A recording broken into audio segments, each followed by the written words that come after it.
Billionaire father surprises poor little girl, caring for his son who got lost in the park. What happens next is incredible. The grey sky covered the nearly empty park that fall afternoon. Josie walked alone among the benches and trees, her small steps dragging with exhaustion. She was only 6 years old, but her eyes already knew the weight of loneliness. She clutched her thin jacket against her body. Her stomach rumbled. She hadn't eaten since yesterday. With her cold fingers, she touched her right pocket, where she kept her only treasure, a crumpled photo. For a moment, she stopped and took out the photo. The paper was creased at the corners, but the image was still clear. In it, a young woman smiled, hugging a smaller Josie. Lena, her mother. Josie traced her finger over the image, as if she could feel the warmth of that hug again. "I miss you," she whispered, carefully putting the photo away. It had been a year since Lena was gone, a year of changes Josie never asked for. After her mother's death, only Vince was left, the stepfather who never looked at her as a daughter. He tolerated her for a few months, until one morning he left her sitting on the sidewalk with a plastic bag containing a few clothes. "Wait here, I'll be right back," he said, but he never came back. Since then, Josie wandered the streets, sleeping in shelters when she was lucky, or under awnings when she wasn't. She learned quickly how to survive, which diners threw out still good food, which people seemed safe, how to stay invisible when necessary. The park had become her refuge for the past few days. It was safer than the busy streets, and sometimes people left half-eaten snacks in the trash cans. Josie continued her walk, looking at the ground for lost coins, when a sound caught her attention. It was a cry coming from behind a wooden bench. She stopped, hesitant. Her instincts told her to move on, not to get involved. But something pulled her toward the sound. Behind the bench, huddled and shivering, was a boy smaller than her. Messy blonde hair, face red from crying, a navy blue jacket that looked new and warm. "Hi," Josie said softly, so as not to scare him. The boy lifted his wet face and stared at her with wide eyes. "Who are you?" "My name is Josie." "What's yours?" He sniffled, wiping his nose with the sleeve of his jacket. "Asher." "Why are you crying, Asher?" "I got lost from my dad," he sobbed. "We were playing hide and seek, and I went too far, and now I don't know where he is." Josie looked around. There were no adults nearby. She sat down next to him, feeling the cold of the grass through her thin pants. "How long have you been here?" "I don't know," Asher replied, hugging his knees. "It feels like a long time." The fear in his eyes was familiar to Josie. She knew that feeling of abandonment, of not knowing where to go, all too well. "Your dad will find you," she said, with a certainty she didn't feel. "But in the meantime, I can stay here with you." Asher looked at her, suspicious. "Promise?" "Promise." A cold wind blew through the trees, making Josie shiver. Asher noticed and moved a little closer to her. The warmth of the small body next to hers was comforting. "Are you cold?" he asked. Josie shrugged. "A little. But I'm used to it." "My dad says we shouldn't get used to bad things," Asher commented, with that innocent wisdom of children. A faint smile appeared on Josie's lips. "Your dad sounds nice." "He's the best dad in the world," Asher stated, and then his face contorted again. "What if he never finds me?" The crying started again. Josie felt a tightness in her chest. Without thinking too much, she took the boy's small, cold hand in hers. "You know what my mum used to do when I was sad?" she asked. Asher shook his head, still sobbing. "She would sing to me, a special song that only the two of us knew." Asher's eyes fixed on her, curious despite the tears. "What song?" Josie hesitated. It was a treasure as intimate as the photo in her pocket, something she didn't share with anyone. But the fear in Asher's eyes made her change her mind. She took a deep breath and began to sing softly, almost a whisper.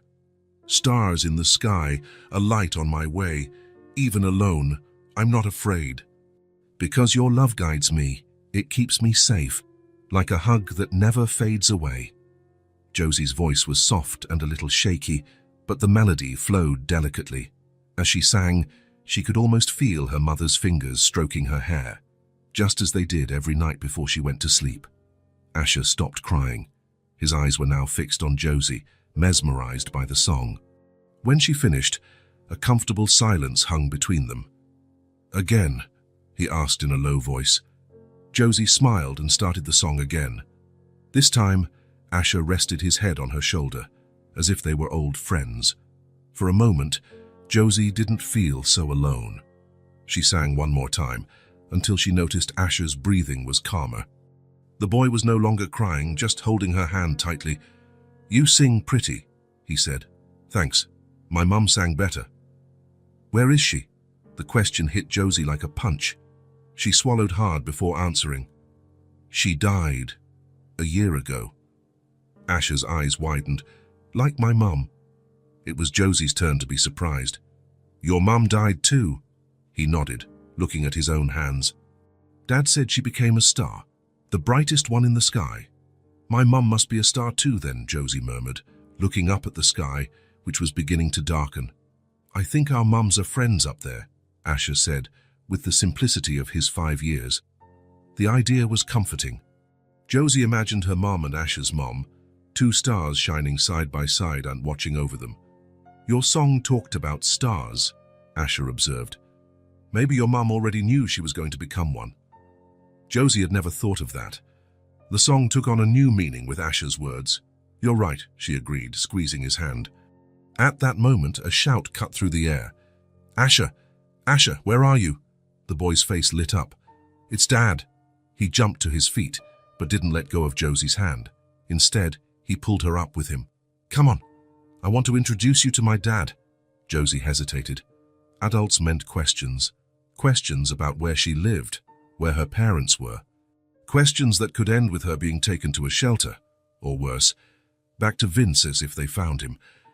But before she could protest, Asher was already pulling her toward the voice. A tall man appeared, running down the park path, his face twisted with worry. Upon seeing his son, his expression transformed into pure relief. "Asher." "Thank God." He knelt and opened his arms.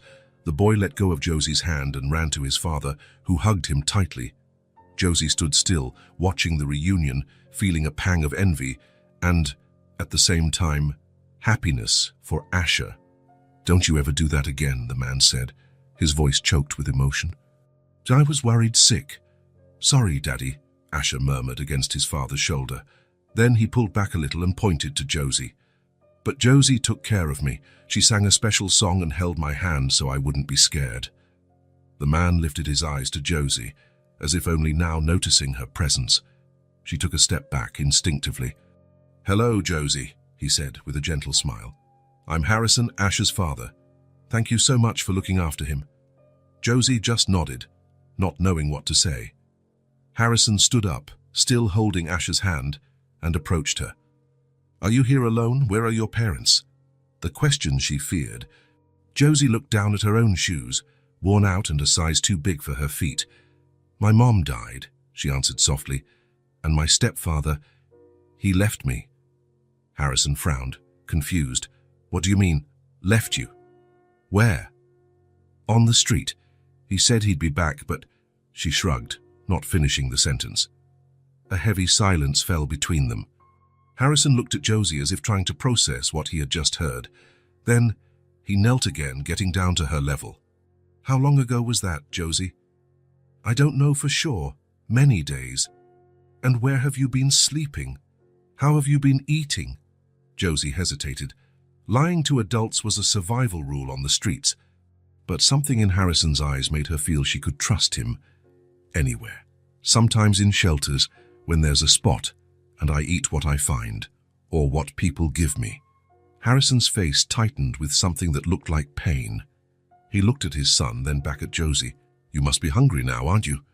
In response, Josie's stomach growled loudly. She blushed, embarrassed. "A little," she admitted. Harrison took his wallet from his pocket and held out a few bills to her. "Here, buy yourself something to eat." Josie looked at the money, but didn't take it. It wasn't out of pride. On the streets, she had learned to accept help when offered, but something stopped her from taking those bills. Maybe it was the way Harrison looked at her, not with pity, but with genuine concern. You don't have to, she said. I'll find something. Daddy, Asher interrupted, pulling on Harrison's coat sleeve. Could Josie have dinner with us? Harrison smiled at his son. That's a great idea. He turned to Josie. What do you think? We can go to a restaurant nearby.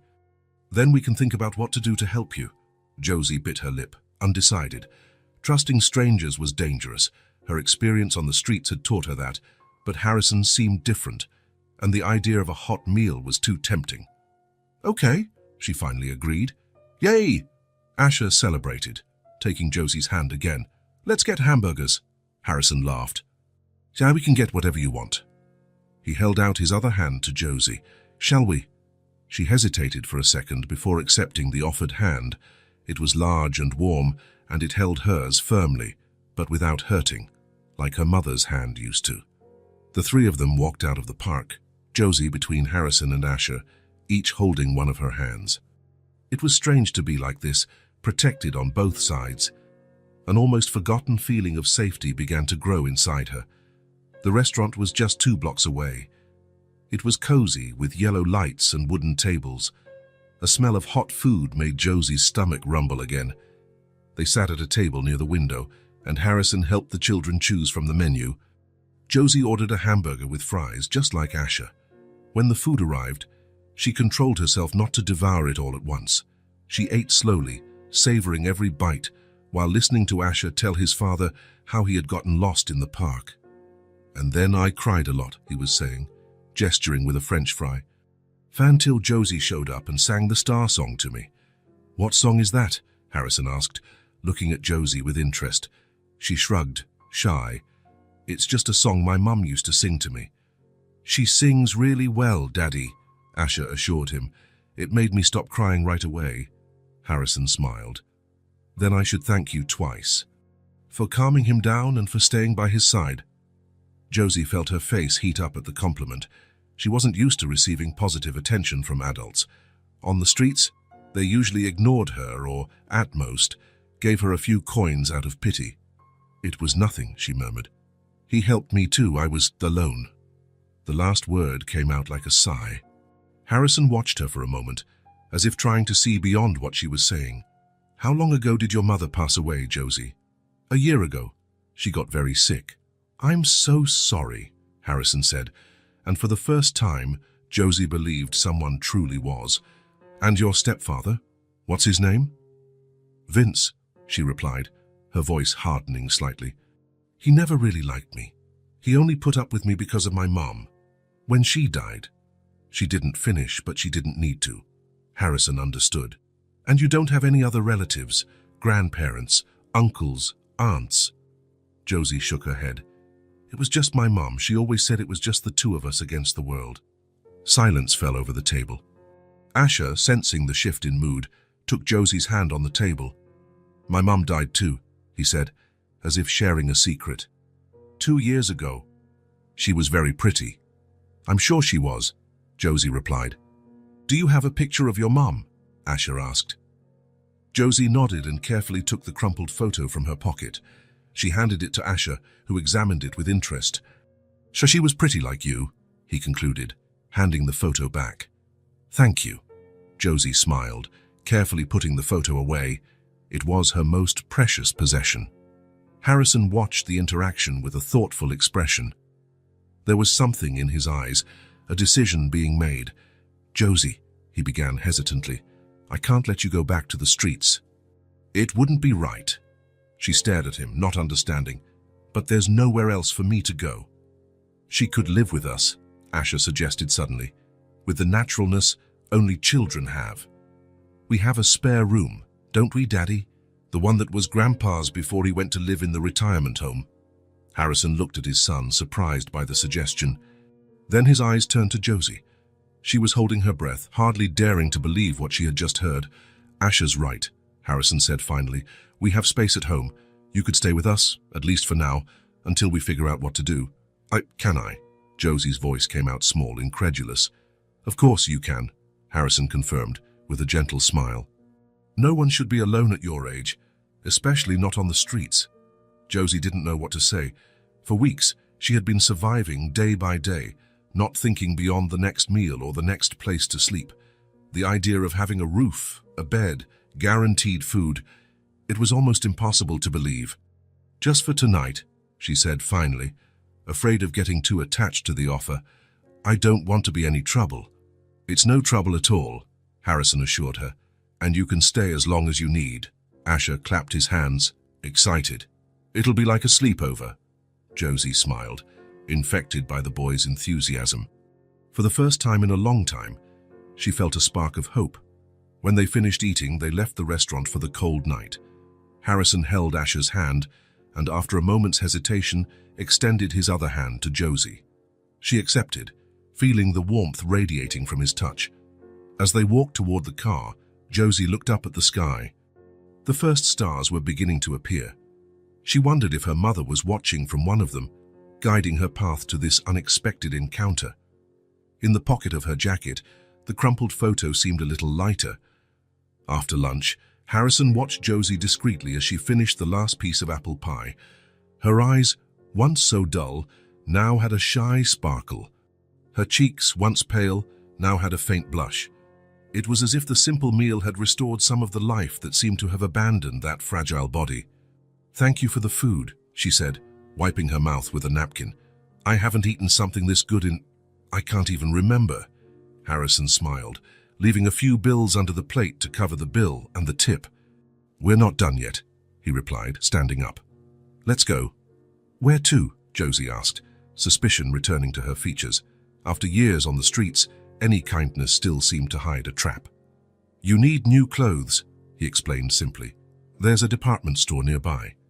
They walked side by side through the busy downtown streets.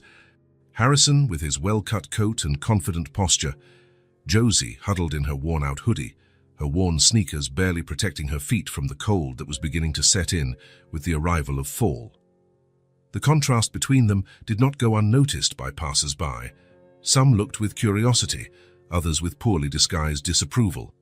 Josie kept her head down, as if she wanted to disappear. "Don't mind them," Harrison murmured, noticing her discomfort. "People always judge what they don't understand." The store was spacious and well lit, with rows of clothes organized by color and style. For Harrison, it was just another store. For Josie, it looked like an alien world. "Pick whatever you want," he said, pointing to the women's sections. "Don't worry about the prices." Josie stood frozen, her eyes scanning the endless options. How long had it been since she had entered a store as a customer? How long had it been since her clothes came only from donations or from dumpsters behind stores? I don't know where to start," she confessed, her voice barely audible. Harrison called over a saleswoman, a middle-aged woman with a kind smile, and explained the situation in a low voice. Without asking questions, the woman nodded and approached Josie. "How about we start with the basics? Jeans, t-shirts, a good coat for the coming winter." Slowly, Josie began to relax. The saleswoman, with tact and professionalism, helped her choose pieces that fit her thin body well. A pair of dark blue jeans, a few t-shirts in soft tones, a soft sweater, thick socks, a lined jacket for the colder days. In the fitting room, Josie faced her reflection in the mirror, almost not recognizing the woman staring back at her. The new clothes transformed her appearance, but there was something more. A recovered dignity, perhaps. Harrison waited patiently, answering some emails on his phone. When Josie came out of the fitting room wearing jeans and a light blue t-shirt, he looked up and smiled. "Much better," was all he said. The last stop was the shoe department. A pair of comfortable sneakers and boots for winter completed the shopping. At the register, Harrison handed over his card without hesitation, ignoring Josie's surprised look when she saw the total. You didn't have to spend so much on me," she murmured as they left the store, carrying bags. "It was nothing," he replied sincerely. "Besides, these are just basic things that everyone deserves to have." On the way back to the car, they stopped at a drugstore. Harrison insisted that she choose personal hygiene items: shampoo, conditioner, toothbrush, deodorant. Small luxuries that most people take for granted, but which become items of extreme value on the streets. Once in the car, with the bags on the back seat, Harrison hesitated before starting the engine. "Josie," he began, choosing his words carefully, "I have a guest room in my house. You can stay there for a few days until you decide what you want to do." The silence that followed was thick. Josie looked out the window, the sky beginning to darken, heralding the end of the afternoon. "Why are you doing this for me?" she finally asked, her voice choked with emotion. "You don't even know me." Harrison thought about the answer for a moment. "Maybe because someone did the same for me once, when I needed it," he replied simply. "I'm not asking for anything in return, Josie, just offering a safe place for a few days." She nodded slowly, unable to find words to express the mixture of gratitude and distrust that still fought within her. Harrison's house was in a quiet neighborhood on the outskirts of the city. It wasn't luxurious, but comfortable and welcoming. 2 bedrooms, a spacious living room, a well-equipped kitchen. For Josie, accustomed to overpasses and park benches, it looked like a palace. "The bathroom is over there," he indicated, showing her the house. "Feel free to take a shower. I'll prepare something for us to eat." The hot shower was almost a religious experience. Josie let the water run over her body, washing away not only the accumulated dirt, but layers of fear and despair. She used the new shampoo, feeling the fresh scent of lavender fill the bathroom. The clean clothes against her clean skin brought a sensation she had forgotten was possible. Dinner was simple, homemade soup and sandwiches, but for Josie it was another feast. They talked little, mostly about light subjects. Harrison didn't ask questions about her past or how she had ended up on the streets. There would be time for that, if she wanted to share. After helping to wash the dishes, Josie was guided to the guest room. The bed was made with clean sheets and a soft comforter. On the nightstand, a soft light lamp. "Good night, Josie," Harrison said at the door. "Rest well." Alone in the room, Josie opened her worn backpack, the only item she carried from her previous life. From an inner pocket, carefully protected in a plastic bag, she took out a crumpled and faded photograph. A young woman smiled at the camera, with a little girl in her arms. She lay down on the bed, the softness of the mattress almost unknown to her body, accustomed to the hardness of concrete. She hugged the photograph to her chest, silent tears streaming down her face, no longer tears of despair, but of relief. For the first time in years, Josie fell asleep with a full stomach, in a warm bed, holding the last memory of her mother. And for the first time in a long time, she felt something she had forgotten what it was like. Hope. Josie woke up to a ray of sunshine coming through the window and touching her face. For a moment, she was confused. The bed was too soft, the room too big to be a shelter. Then she remembered she was at Harrison and Asher's house. She sat up in bed, still wrapped in the comfort of the warm blanket. The previous night seemed like a dream. After dinner at the restaurant, Harrison had brought her home. He showed her a guest room with a bed that seemed huge for her small body. He gave her a clean t-shirt to use as pajamas. The shirt was so big on her it looked like a dress, but it was soft and smelled of fabric softener.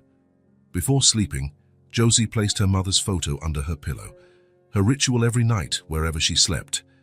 It was the most peaceful sleep she'd had in months. A soft knock on the door brought her back to the present. "Josie, are you awake?" It was Asher's voice. "I am," she replied, getting out of bed. The door opened and Asher's face appeared with an eager smile. "Good morning, Dad made pancakes for breakfast. Come on." Josie followed him down the hall to the kitchen. The sweet smell of pancakes and maple syrup filled the air. Harrison was at the stove, flipping a pancake in the pan. When he saw her, he smiled. "Good morning, Josie. Did you sleep well?" She nodded shyly. "Yes, thank you." "Good. Have a seat. The pancakes are almost ready." Josie sat at the table next to Asher, who was already attacking a pile of pancakes covered in syrup. Harrison placed a plate in front of her with 3 golden pancakes, a generous amount of syrup on top, and some berries on the side. "I hope you like them," he said. Josie took the first bite and her eyes widened. It was delicious, sweet, soft, and warm. She couldn't remember the last time she had eaten something so good for breakfast. "Is it good?"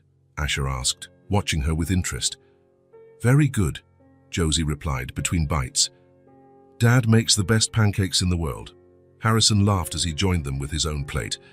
I don't know if they're the best in the world, but I'm glad you're enjoying them. They ate in silence for a few minutes. Josie tried to eat slowly, appreciating each bite, but it was so good it was hard to hold back. So, Harrison finally spoke, what do you guys want to do today?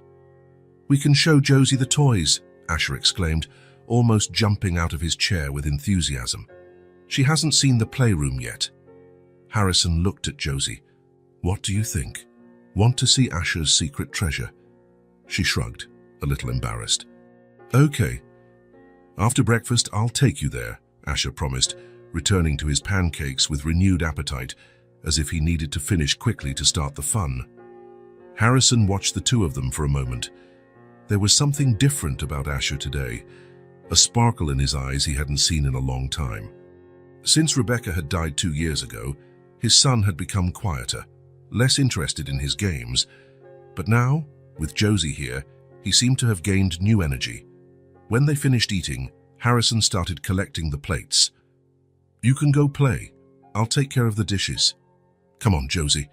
Asher took her hand and pulled her out of the kitchen. The playroom is upstairs. She let herself be led up the stairs to the second floor. Asher walked quickly, almost running with excitement, while talking non-stop. I have a lot of cool stuff. Cars, building blocks, a giant track, even a fort that Dad built with me. You're gonna love it. At the end of the hall, he stopped in front of a door decorated with his name in colorful letters. With a dramatic movement, he turned the doorknob and opened the door. Ta-da! Welcome to the best playroom in the universe. Josie took a step forward and stood frozen at the entrance. Her eyes slowly scanned the room, taking in every detail. It was a large, colorful space.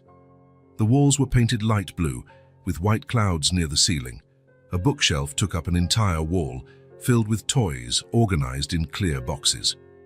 In the center of the room, there was a toy car track set up on a low table. In a corner was the fort Asher had mentioned, a wooden structure with cushions and a flag on top. There was also a rug with a city design, more building blocks than Josie had ever seen, action figures on a shelf, and a small table with drawing supplies. Wow, she whispered, her eyes wide. I've never seen so many toys together. Asher smiled, proud. Cool, right?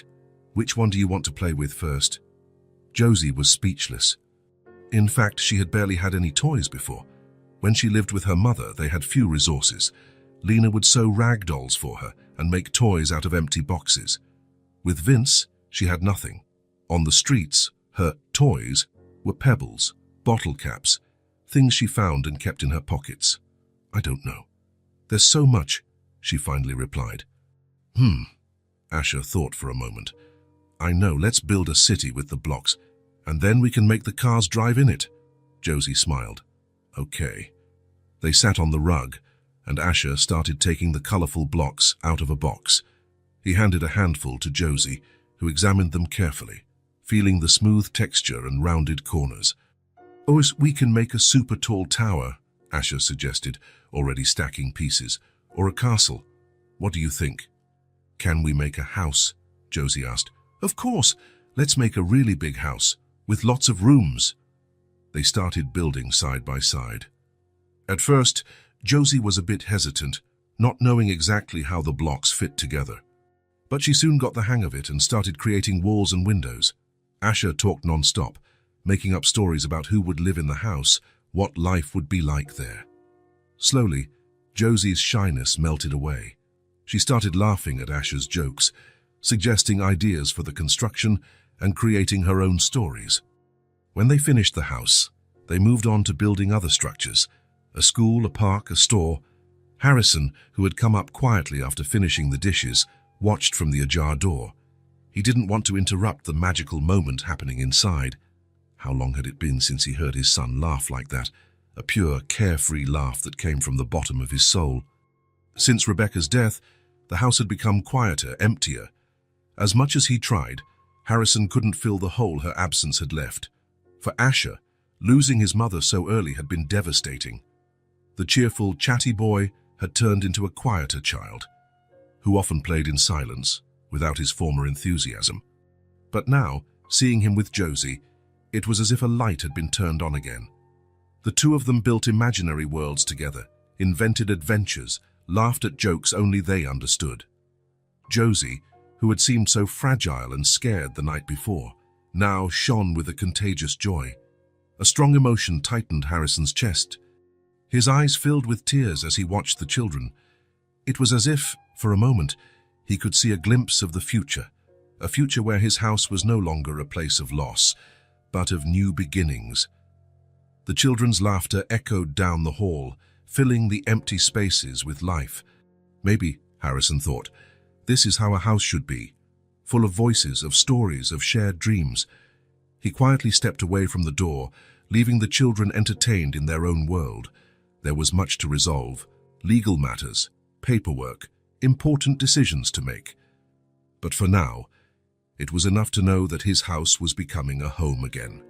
The afternoon passed quickly in the playroom.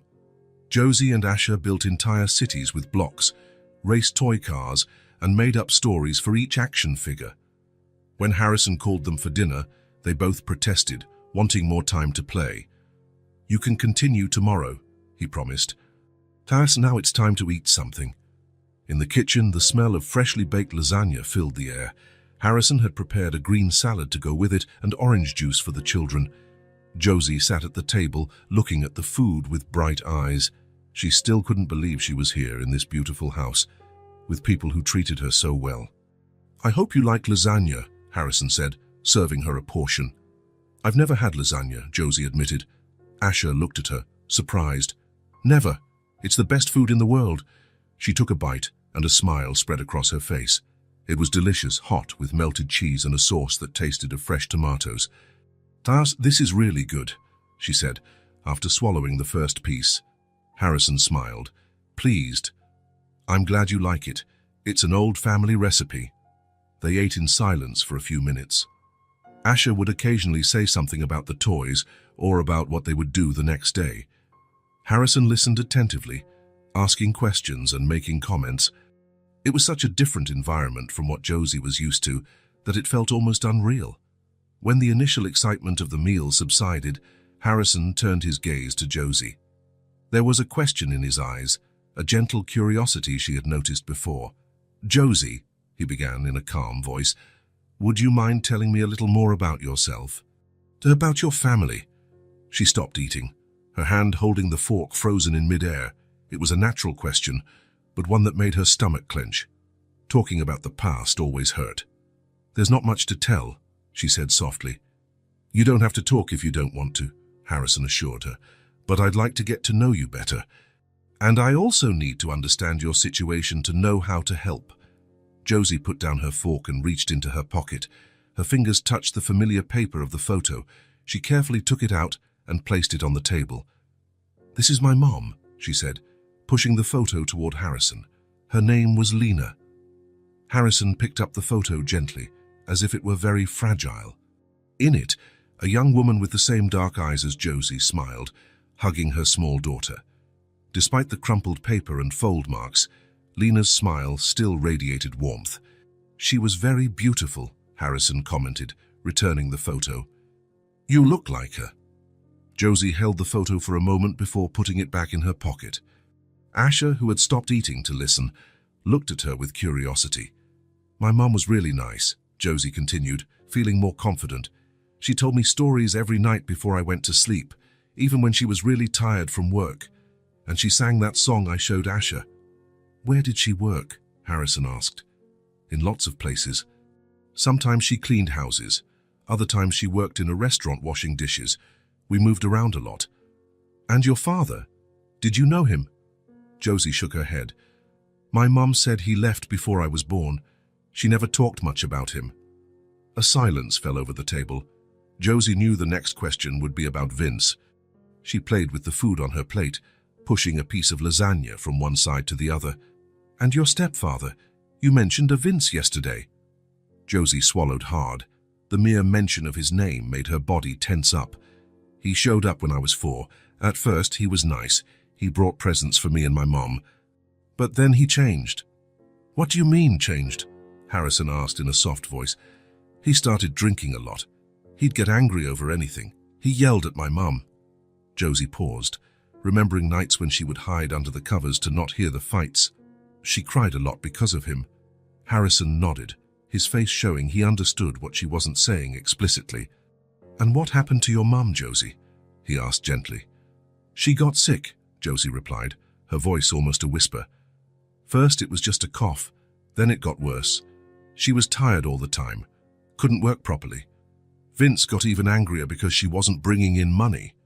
Harrison pressed his lips together, but didn't interrupt. "One day she couldn't get out of bed anymore. She was so weak." Josie felt a lump in her throat.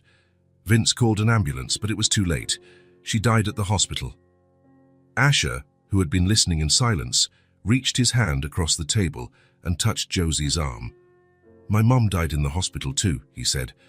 "It's very sad." Josie nodded, grateful for the gesture. Asher's simple understanding helped ease the pain of the memory. "And after your mother passed away?" Harrison asked, trying to complete the story. "Vince stayed with me for a while, but he didn't want to take care of me.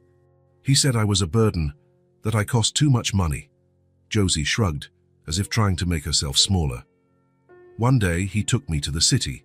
He stopped the car on a busy street, gave me a bag with some clothes, and told me to wait there, that he'd be right back." "And he never came back," Harrison completed, his voice soft but tense. Josie confirmed with a nod. "Son, I waited all day.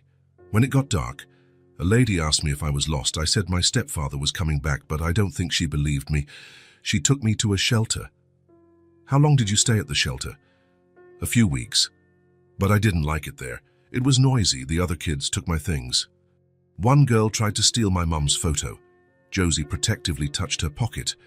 "So I ran away." Harrison took a deep breath, trying to contain the emotion he felt. A 6-year-old child, alone on the streets. It was unthinkable. "What was it like, living on the streets?" he asked, and hesitantly. Josie looked out the kitchen window, at the darkness outside. Her memories of the past few months were a confused mix of fear, cold, and hunger. "The cold hurt," she said finally. "I slept wrapped in cardboard. I was hungry. But the worst part was not having anyone waiting for me." The last sentence came out as a whisper, almost inaudible.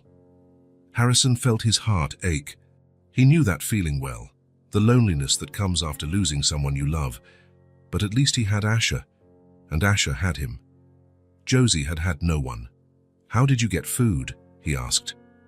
"Sometimes people gave it to me, at the doors of restaurants or bakeries. Other times I'd take leftovers from trash cans." She hesitated. "Once, I stole an apple from a market. I felt bad afterward." "You did what you had to do to survive," Harrison said firmly. "You don't have to feel bad about that." Josie looked up, surprised by his reaction. She had expected a scolding, not understanding. "Want more lasagna?"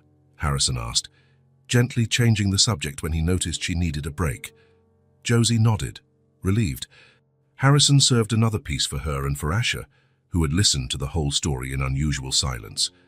"My dad makes us feel safe too," Asher commented suddenly. "When I have nightmares, he always comes to my room and stays until I fall back asleep." Josie smiled at him. "Your dad seems very nice." "He's the best dad in the world," Asher declared with conviction. "So now he can take care of you too." Harrison exchanged a look with Josie. There was a silent question there, a possibility that hung in the air between them. "If you want, of course," he added carefully. "You don't have to decide anything right now.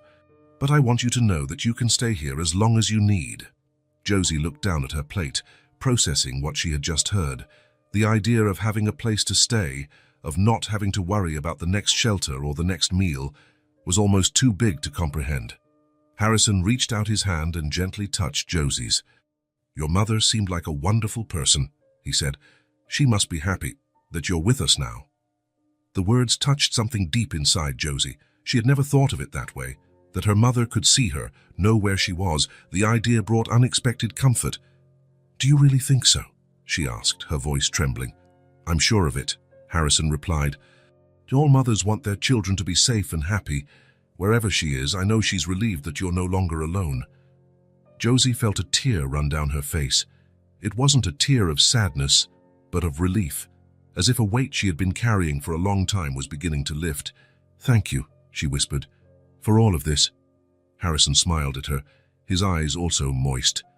"And you don't have to thank me. Sometimes people just find each other when they need each other the most." The rest of the dinner passed in a comfortable silence. The difficult words had been said, the painful memories brought to light. What remained now was the feeling that something was beginning, something new, fragile, but full of possibilities. After dinner, as the children were getting ready for bed, Josie took her mother's photo from her pocket and carefully placed it on the nightstand. For the first time, she didn't put it under her pillow. Somehow, she knew she no longer needed to hold it so close to feel safe. "Good night, Mummy," she whispered to the photo. "I think I've found a good place to stay." The days at Harrison's house began to fall into a quiet routine. In the morning, they all had breakfast together. Afterward, while Harrison worked in his office downstairs, the children played in the playroom. At lunch, they would meet again. In the afternoon, they sometimes watched a movie or played board games. Josie was still surprised by every little comfort: hot water in the shower, clean clothes, regular meals. Slowly, the shadows in her eyes diminished, giving way to a cautious serenity. That Wednesday afternoon, the sky darkened early and it began to rain. Large drops beat against the windows as Josie and Asher drew at the kitchen table. Harrison had left earlier, saying he needed to take care of some things at work and then go shopping. "What are you drawing?" Asher asked, craning his neck to see Josie's paper. "A house," she replied, focused on the blue pencil she was using to color the roof. "Just like this one." The drawing showed a two-story house with large windows and a tree next to it. There were 3 figures in front, 2 small and 1 large. "Is that you?" Asher pointed to one of the small figures. "Yes, and this is you." She indicated the other small figure. "And this is your dad." Asher smiled, pleased to be in the drawing. "It looks nice. Can I put it in my room?" Josie looked up, surprised by the request. "No, do you really want it?" "Of course. It's a drawing of our house." "Our house." The words made something warm spread in Josie's chest. She didn't yet think of the house as hers, but she felt more and more at ease there. "Okay," she agreed, handing the drawing to Asher when she finished. "You can have it." The rain continued for the rest of the afternoon. The children had already moved on from drawing to a memory game when they heard the front door open. "I'm home!"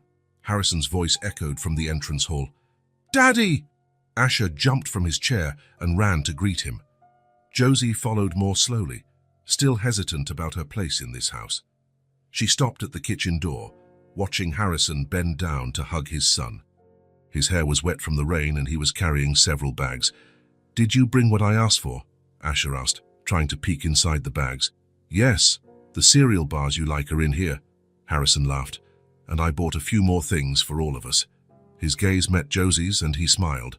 "Hello, Josie, how was your day?" "It was good," she replied. "We drew and played a game." "Great. Can you help me with the groceries? There are still a few more bags in the car." Asher ran out to the garage, eager to help. Josie picked up one of the bags Harrison had placed on the floor and followed him to the kitchen.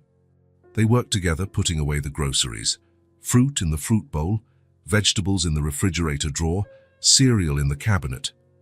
Harrison explained to Josie where everything went, and she memorized it carefully. When they finished, Harrison picked up a smaller paper bag that he had set aside. "Josie," he said, with a different tone of voice, "I have something for you." She looked at him curiously. Harrison held the bag out to her. "It's a gift. I hope you like it." Josie took the bag carefully, as if it might break. No one, besides her mother, had ever given her a gift before.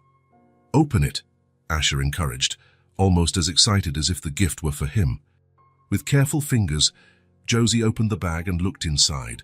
Her eyes widened when she saw what was there. Even more carefully, she took the gift out of the bag. It was a rag doll. Not a simple doll, but one made with soft fabric, hand-embroidered details, and a flowered dress in shades of lilac and yellow. The hair was made of brown yarn, tied in 2 braids, and the face had a gentle smile embroidered with red thread. Josie held the doll in her hands, speechless. She felt a strange lump in her throat, one she couldn't swallow. "Do you like it?" Harrison asked, uncertain in the face of her silence. "I've never had one so beautiful," Josie finally managed to say, her voice choked with emotion. Harrison knelt to get to her level. "Every child deserves to have something special of their own. I thought you'd like a companion." Josie pressed the doll against her chest, feeling the softness of the fabric. A gift. A gift just for her. "The shop where I bought it has a lady who makes these dolls by hand," Harrison continued. "No two are alike. I chose this one especially for you." "She has a dress just like the one you drew yesterday," Asher observed, pointing to the doll's clothes. It was true. The day before, Josie had drawn a girl with a flowered dress, very similar to the doll's. She hadn't noticed the resemblance until Asher mentioned it. "Thank you," Josie said, still hugging the doll. The words seemed too small to express what she felt. Harrison smiled, his eyes shining in a way Josie hadn't seen before. There was something there, pride, perhaps, or simply the satisfaction of seeing her happy. "You're welcome, little one. Now, how about we have dinner? I brought pizza." Dinner was lively, with Asher telling stories and making jokes. Josie laughed, more open than in previous days, but without letting go of the doll, which she kept on her lap while she ate. "What are you going to name her?" Asher asked, pointing to the doll. Josie thought for a moment. "Lena," she finally replied. "Sound like my mom?" Harrison nodded, approving the choice. "That's a beautiful name." After dinner, at bedtime, Harrison went to the room Josie was using to say goodnight. He found her already in bed, covered up to her chin, with the new doll on one side and her mother's photo propped up on the nightstand on the other. "Are you okay?" he asked, sitting on the edge of the bed. Josie nodded. "Thank you again for the doll." "You don't have to thank me. I'm glad you liked it." He tucked the blanket around her. "You know, Josie, I want you to feel at home here. I know it's all still very new, but I hope one day you'll feel as comfortable as Asher does." She looked at him with serious eyes, assessing the sincerity of his words. "You're not going to send me away like Vince did?" The question hit Harrison like a punch. "No, Josie, I would never do that. You can stay here for as long as you want, for as long as you need." "Promise?" "I promise." She seemed to relax a little, sinking deeper into the soft pillow. Harrison got up to leave, but Josie's small voice stopped him. "Can I ask you something?" "Of course." "Why are you doing all this for me? You didn't even know me." Harrison thought for a moment before answering. "Sometimes, Josie, life puts us on the right path at the right time. You helped Asher when he was lost and scared. Maybe now it's our turn to help you." Josie considered the answer, her gaze wandering to her mother's photo. "My mom used to say that good people always find each other sooner or later." "Your mom sounded very wise," Harrison smiled. "Now get some rest. We'll be here when you wake up." He leaned in and, after a brief hesitation, gave Josie a soft kiss on the forehead. The gesture was so natural, so paternal, that it surprised them both. "Good night, Josie." "Good night," she replied, her voice already sleepy. When Harrison left, closing the door carefully, Josie turned over in bed. With one hand, she touched her mother's photo, as she did every night. With the other, she hugged the new doll, feeling the soft fabric against her face. For the first time in a long time, there was no fear in her heart as she fell asleep. Just a strange and almost forgotten sense of security, of belonging, of affection. And so, between the memory of a lost love and the promise of a new beginning, Josie fell asleep. 2 weeks passed since Josie's arrival. The house, once quiet, now had a new rhythm. The mornings began with children's voices, laughter during breakfast, and the constant exchange of ideas between two children who, despite the short time together, seemed to understand each other perfectly. Harrison watched this transformation with a mixture of joy and concern.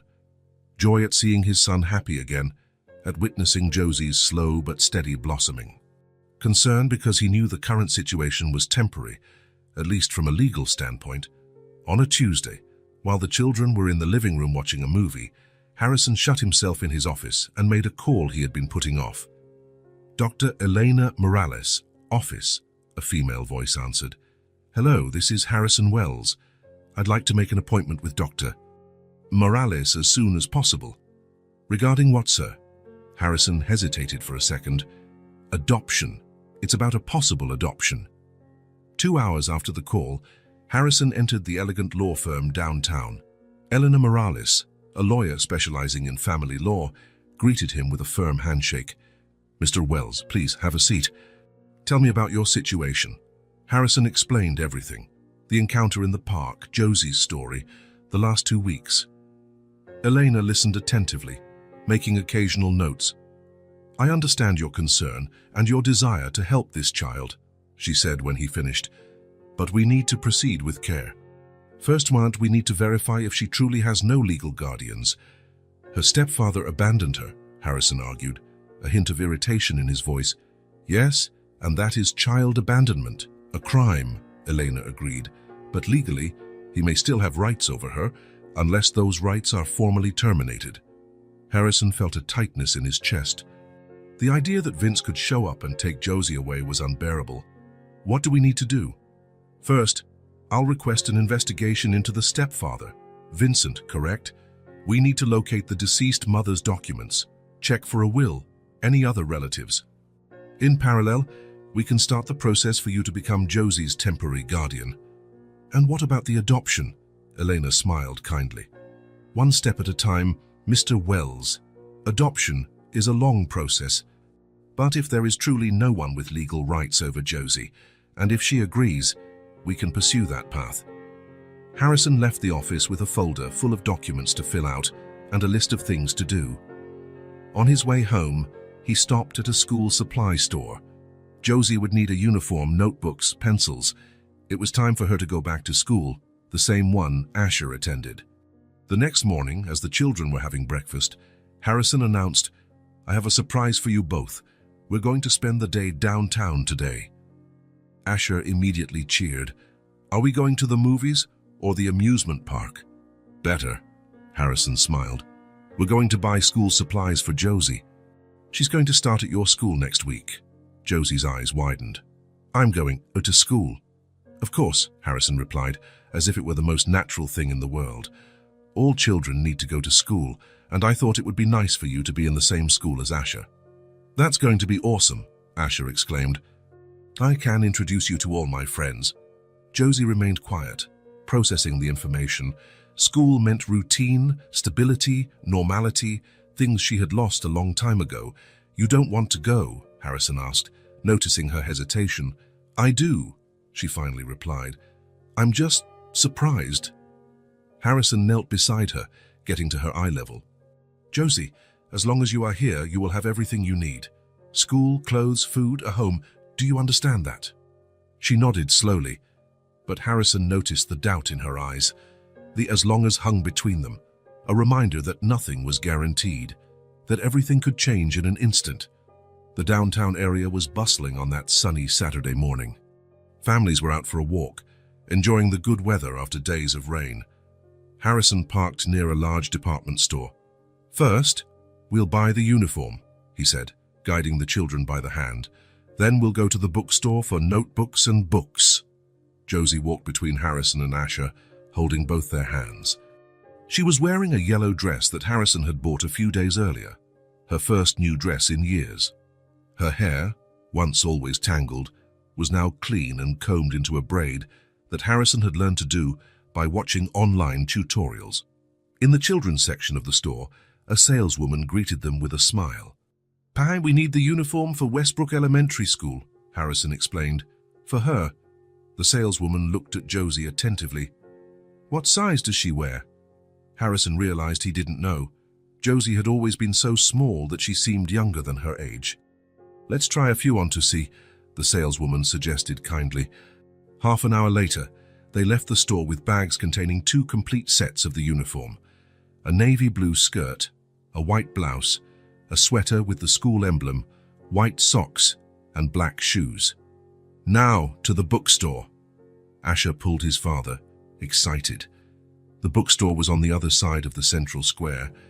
To get there, they had to cross a busy area with shops, cafes, and benches. Josie looked at everything with curiosity. How long had it been since she walked through the city center like this? without fear, without hunger, without feeling invisible. That's when it happened. A voice cut through the crowd's buzz. "Josie? Josie?" She froze. That voice. She knew that voice. Harrison felt Josie's hand squeeze his tightly. He looked at her, alarmed to see her face pale, her eyes wide with terror. "What's wrong?" he asked. Before she could answer, a man appeared from the crowd, tall, thin, with an unshaven beard and bloodshot eyes. He pointed at Josie. "Hey girl, it really is you. Where the hell have you been?" Vince.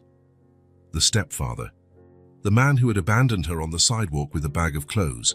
Josie hid behind Harrison, trembling. Her entire body felt like it had turned to ice. "I don't want to go back with him.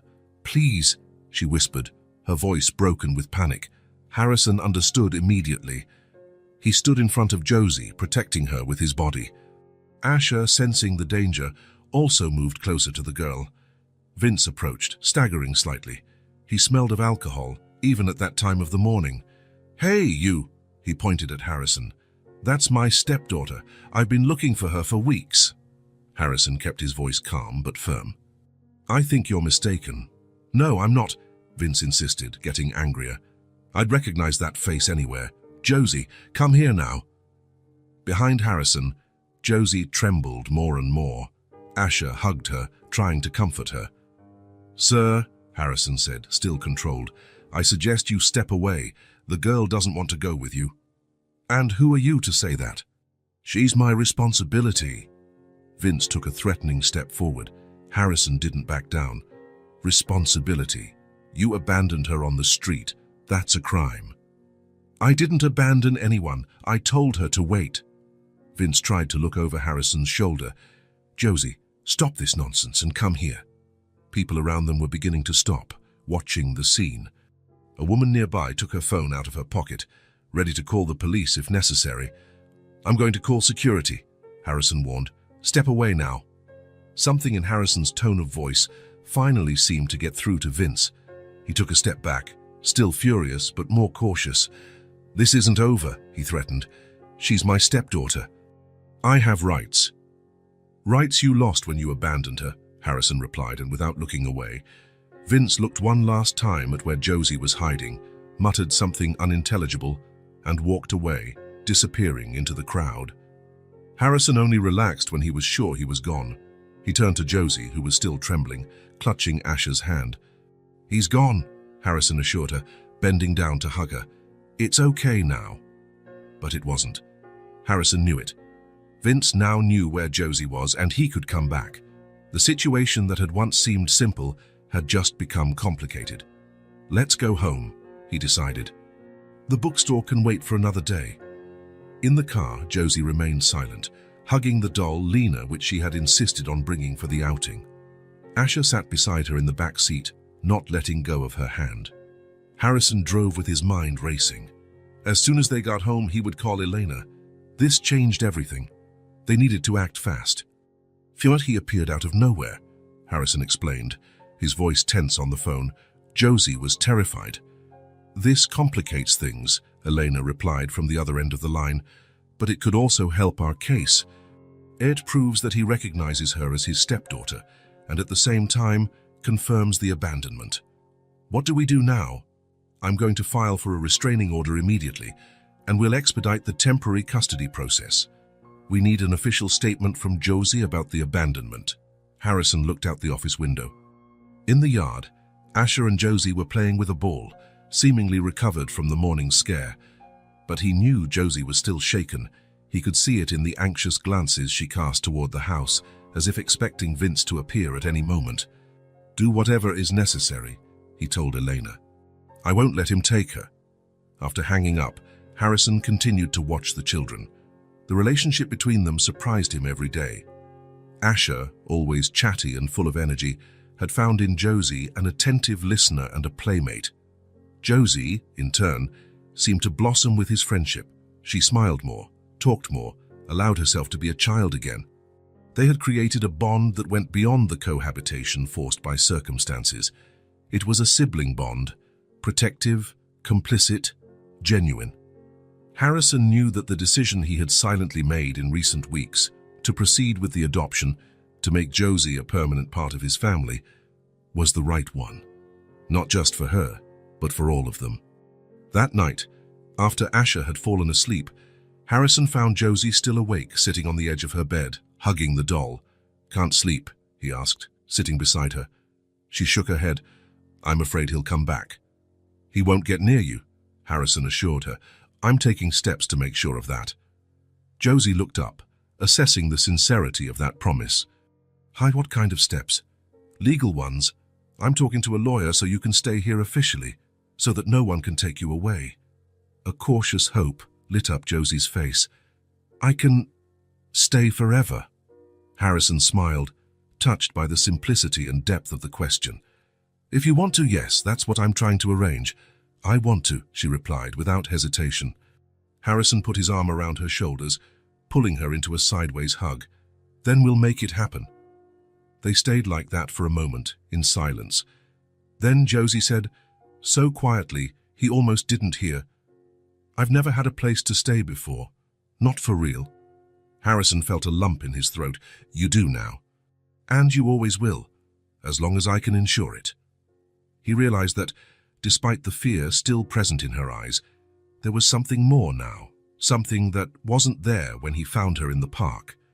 A sense of belonging, a quiet certainty that she had finally found her place in the world. When Harrison left the room, after making sure Josie was comfortable and ready to sleep, he made a decision.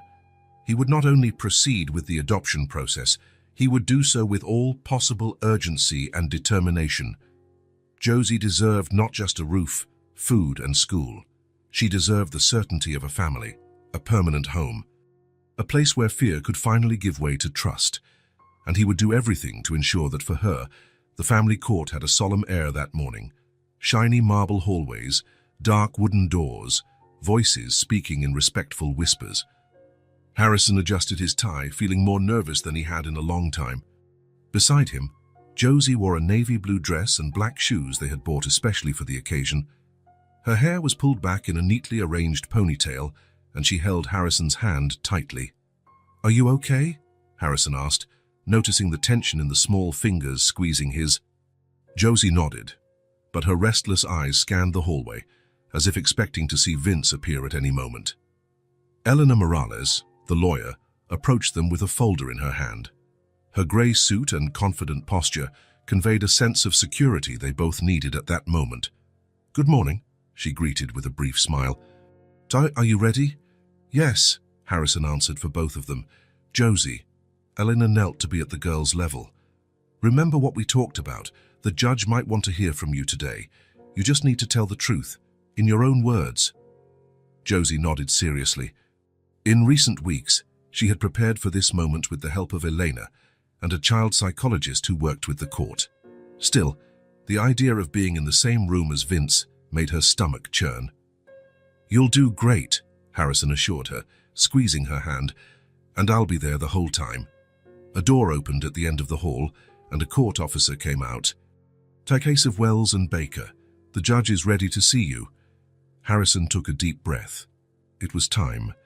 The courtroom was smaller than he had imagined, more intimate. There was no jury, just the judge, a middle-aged man with graying hair and a serious expression, sitting at his elevated bench. There were tables for the lawyers, chairs for the parties involved, and a few seats in the back for observers. And there was Vince, sitting next to his lawyer, a younger man in a cheap suit and a nervous expression. Vince looked different today. Hair combed, beard trimmed, clean clothes. An attempt to appear respectable that didn't fool anyone who truly knew him. When he saw Josie, his eyes lit up with something Harrison couldn't identify. It didn't seem like affection, perhaps just the gleam of the possibility of gaining something from this situation. "All rise," the officer announced as the judge entered. After the initial proceedings, Elena presented the case. She spoke of Josie's abandonment, of how Harrison found and took her in, of the relationship that blossomed between her and the Wells family. She presented reports from the social worker who had visited the house, depositions from the psychologist who was counseling Josie, and even a letter from Asher's teacher, who had observed the children's interaction at school. "Your Honor," Elena concluded, "we ask that custody of Josie Baker be granted to Mr. Harrison Wells, who has provided her not only with shelter, but a true home." Vince's lawyer stood up next. He argued that his client was the girl's only legal guardian after her mother's death, that he had gone through financial and emotional difficulties, but that he was now stable and ready to resume his responsibilities. "Mr. Baker loves his stepdaughter," the lawyer stated, with a conviction that didn't seem sincere even to himself, "and he requests the opportunity to correct a mistake made in a moment of desperation."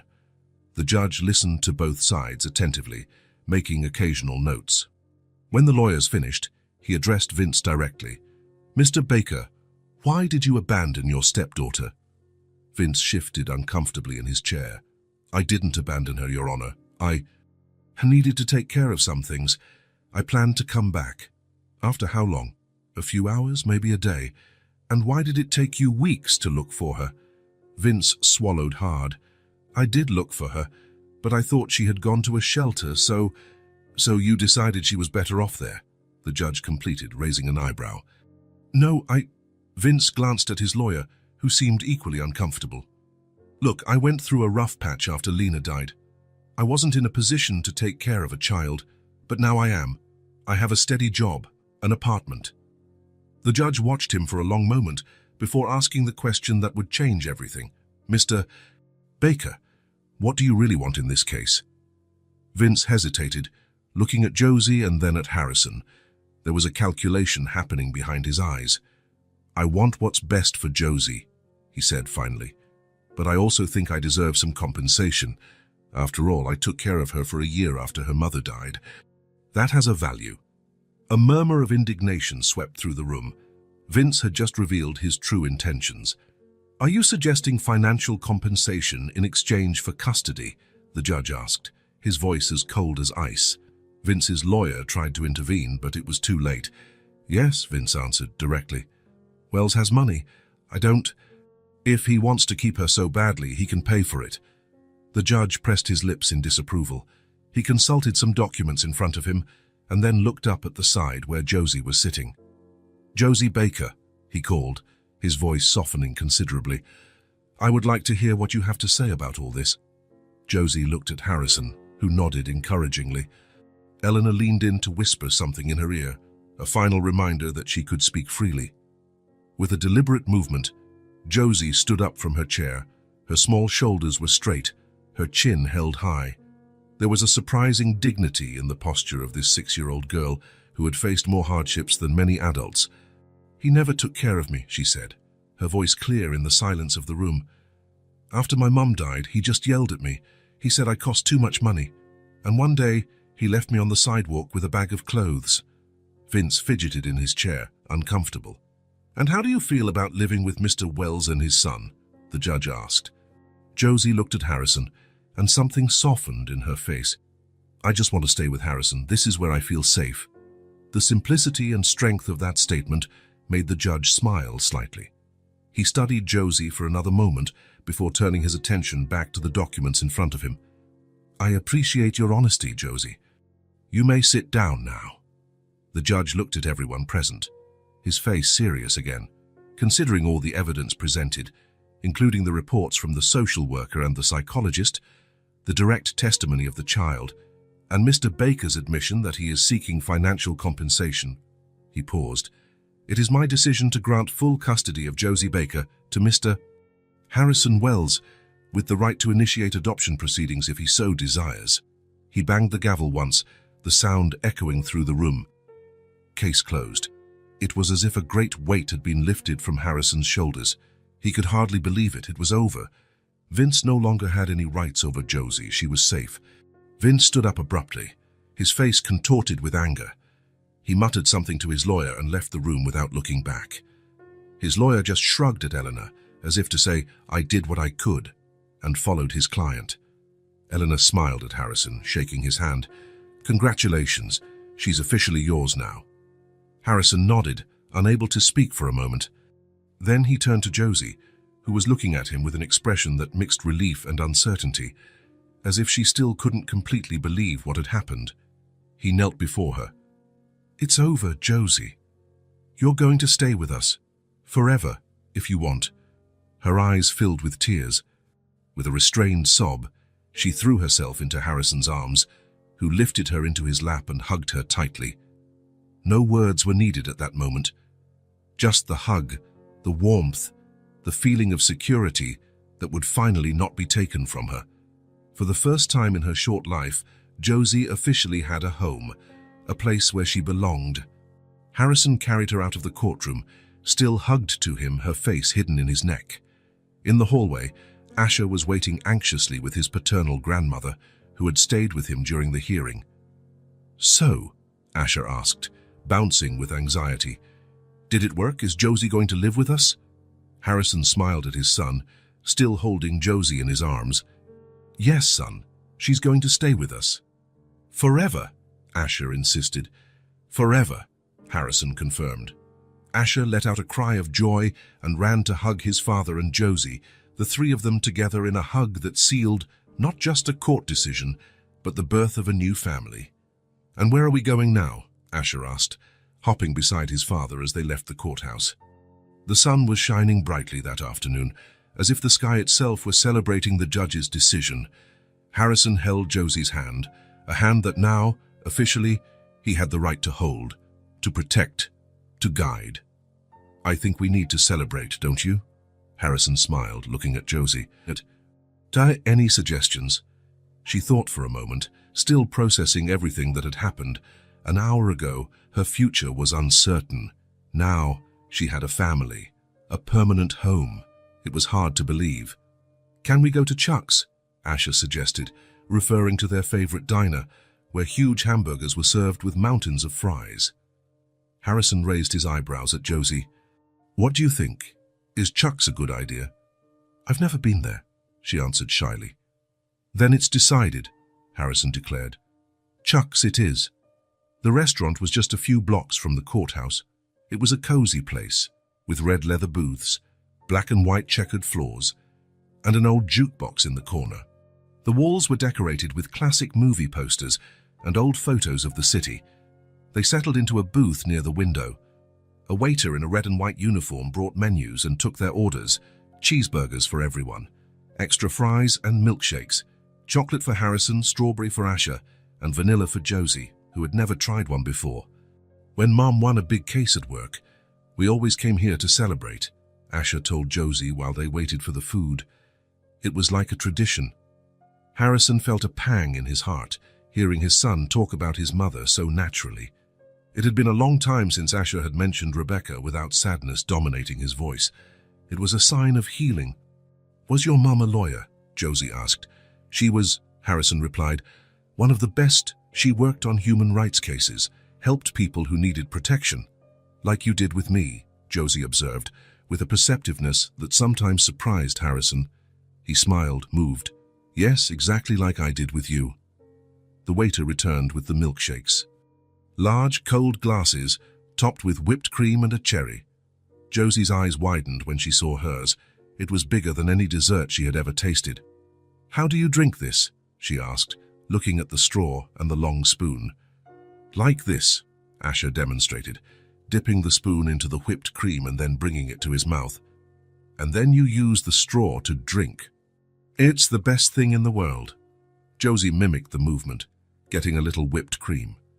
When she tasted it, her eyes lit up with surprise and pleasure. "This is so good," she exclaimed, dipping the spoon in again. Harrison watched, delighted. Each of Josie's new experiences was a rediscovery for him too, a reminder of the small joys that adults sometimes forgot to appreciate. "Hey, Dad," Asher called, raising his glass. "I think we should make a toast." "Excellent idea," Harrison agreed, picking up his glass. "Josie, you just touch your glass to ours like this." She nodded, picking up her milkshake with both hands. "A toast to my sister," Asher declared, extending his glass to the center of the table. Josie felt her face flush. Sister. It was the first time Asher had called her that directly, not just a friend or a guest, but family, part of him, part of them. "And to my dad who found me in the park," she replied softly, touching her glass to the other two. It was Harrison's turn to feel the emotion tightening his throat. Dad. She had called him Dad.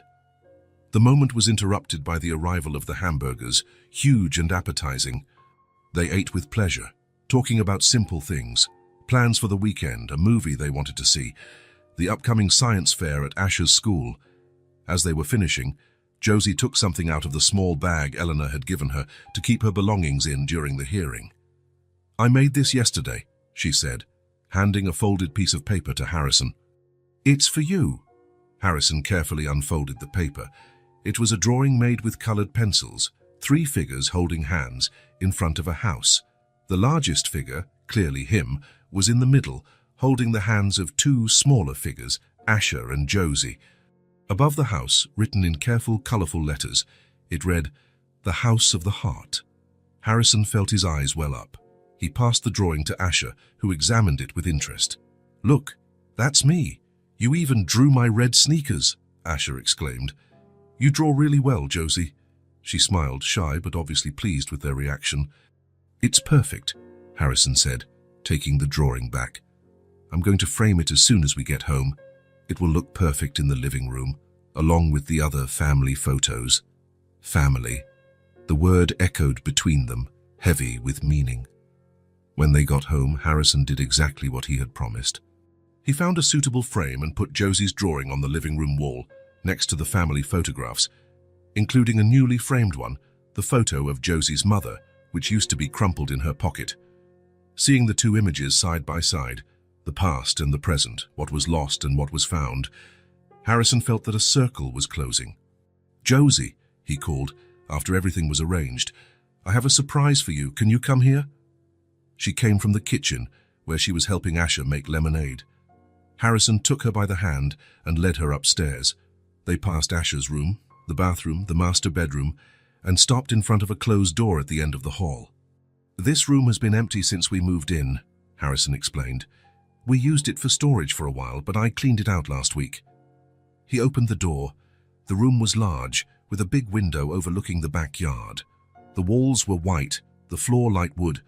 There was only a simple bed against the wall, a nightstand, and an empty closet. "Now this will be yours," Harrison said, watching her reaction. "You can choose everything exactly as you want it. The color of the walls, the furniture, the decor, everything." Josie entered the room slowly, as if in disbelief. She had been sleeping in the guest room until then, a nice but impersonal space. This was different. This would be hers. "Can I really choose everything?" she asked, spinning slowly to take in the space.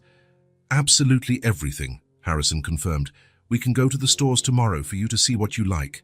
Curtains, a comforter, lamps, a rug, whatever you want." Josie walked to the window and looked out. From there she could see the large oak tree in the yard, and beyond it, the swing set Harrison had installed for Asher. I think I want a lilac comforter," she said finally, turning to him. "And maybe a moon-shaped lamp, and a rug with stars on it." Harrison smiled.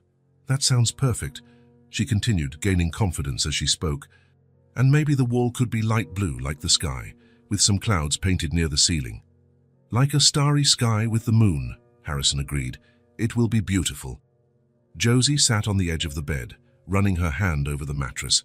A whole room just for her, a space of her own in a permanent place. It was almost too much to comprehend. Harrison sat down next to her. "Josie, I also wanted to talk about school." "School," she repeated, suddenly tense. "Yes.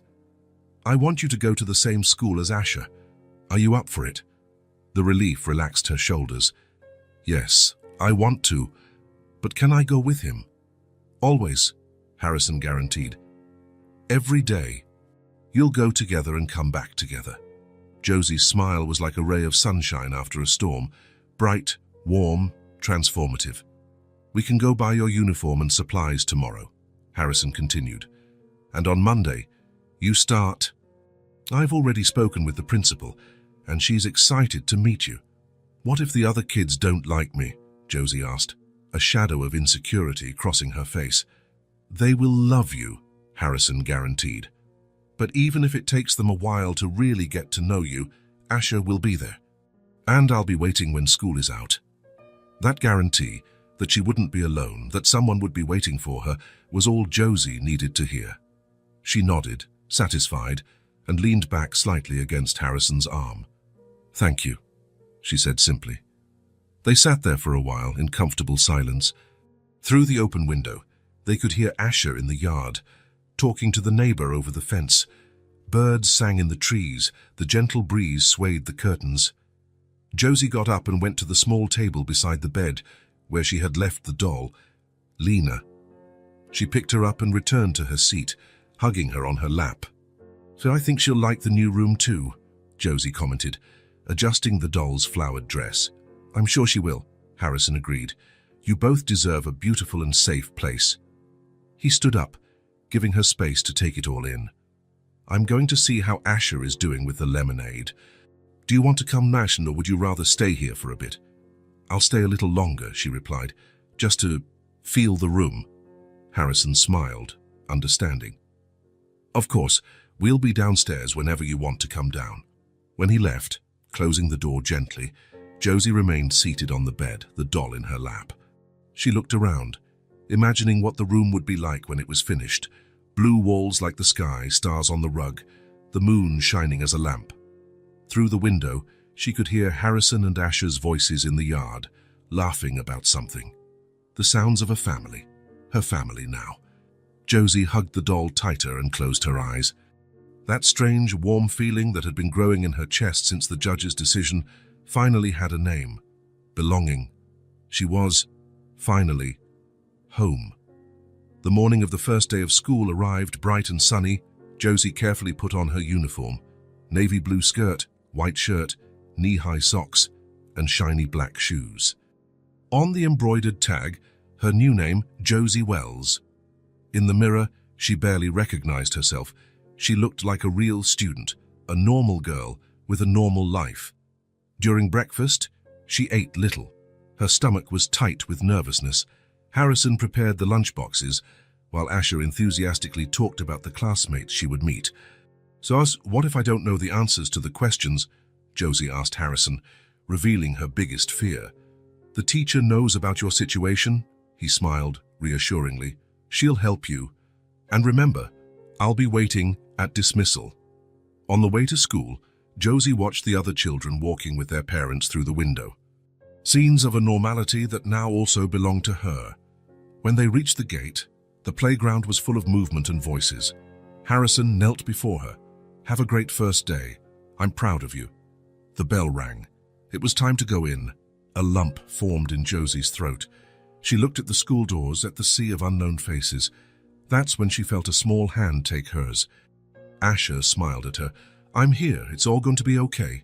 She took a deep breath and smiled back.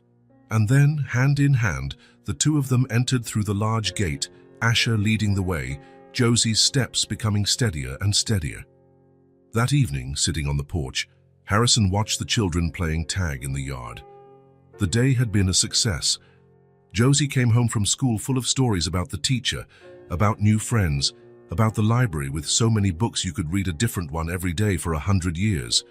Her face, once so tense, now shone with excitement. Harrison smiled, thinking about how quickly life could change. Months ago, it was just him and Asher, carrying the weight of absence together. Now the house was full of life again. "Family is who stays," he murmured, watching the children. "Who chooses? Who cares?" Asher ran inside to take a shower. Josie walked over to the porch and, without saying a word, sat down next to Harrison, snuggling against his shoulder as if it were the most natural place in the world. He put his arm around her, pulling her closer. The first stars were beginning to dot the sky when she finally spoke. "Thank you for not leaving me alone." Harrison squeezed her gently, at a loss for words to express what he felt. He didn't need to say anything. She knew. They both knew. A family born by chance and blossomed in love.